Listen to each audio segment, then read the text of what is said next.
How to make a voice call on Zangi. So, you want to make a voice call using Zangi. It's really straightforward. Let's walk through it together right now. First thing, open up your Zangi app on your phone. Let me open mine. Once you're inside the Zangi app, you will see this type of information, or we can say a chat section.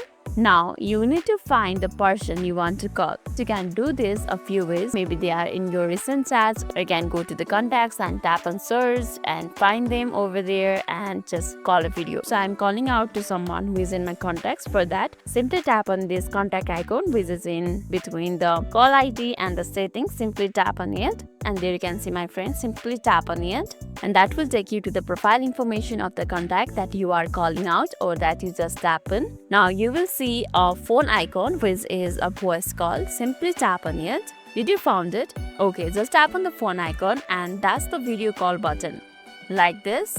And it's asking for the permission, so I'm calling it out for the first time, so it's asking for the permission. Simply give it the permission, otherwise you will not be able to call the person.